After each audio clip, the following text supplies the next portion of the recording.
हिंदू धर्म में बुधवार का दिन भगवान गणेश को समर्पित किया गया है। ऐसी मान्यता है जो व्यक्ति इस दिन सच्चे मन से विघ्नहर्ता गणपति जी की उपासना और उपवास करता है, उसके जीवन के सभी कष्ट दूर हो जाते हैं। इस व्रत के प्रभाव से व्यक्ति के जीवन में सुख शांति आती है। इस व्रत को 7 बार के जोड़े में करना फलदायी माना जाता है। इतना ही नहीं, बुधवार व्रत करने से बुध ग्रह भी मजबूत होता है। आइए जानते हैं बुधवार की व्रत कथा। पौराणिक मान्यताओं के अनुसार बुधवार व्रत की शुरुआत किसी भी महीने के शुक्ल पक्ष के बुधवार से कर सकते हैं। हालांकि इस व्रत को शुरू करने के लिए सबसे शुभ समय विशाखा नक्षत्र युक्त बुधवार माना गया है। इस व्रत का पालन 7 या 21 बुधवार तक विधिवत व्रत वाले दिन नियमानुसार उद्यापन करना चाहिए। ध्यान रहे, पितृपक्ष में इस व्रत की शुरुआत ना करें।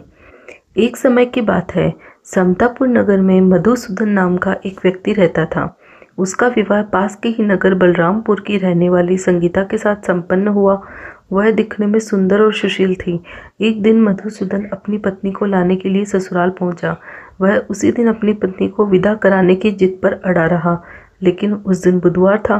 पत्नी के घर वाले समझाने लगे कि बुधवार के दिन यात्रा करना अशुभ होता है, पर वह नहीं माना। संगीता के घर वालों को उसे बुधवार के दिन ही विदा करना पड़ा। इस तरह वे दोनों बैलगाड़ी में बैठकर जाने लगे। कुछ दूरी तय करने के बाद रास्ते में बैलगाड़ी का एक पहिया टूट गया। फिर दोनों गाड़ी से उतरकर पैदल यात्रा करने लगे। इसी बीच संगीता को प्यास लगी। तभी मधुसूदन पानी लेने गया। जब वह पानी लेकर लौटा तो हैरान रह गया। उसने देखा कि उसने पत्नी के साथ उसी का कोई हमशक्ल बैठा है। पास जाकर उसने हमशक्ल से पूछा कि कौन हो।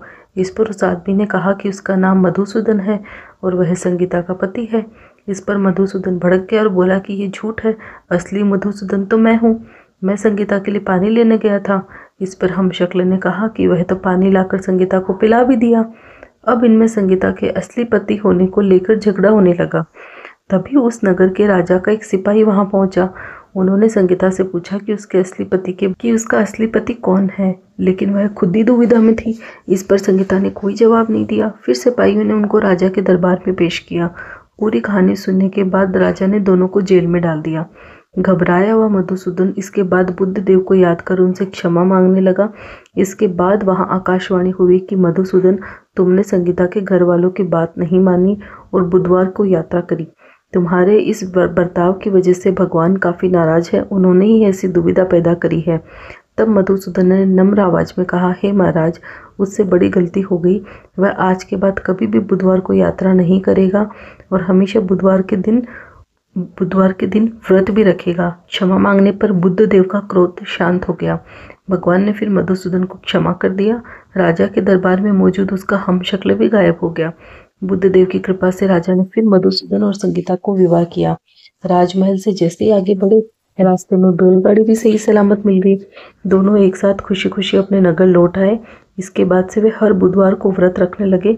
उनका जीवन सरल और सुखमय हो गया। उनके कामकाज में भी उन्नति हुई।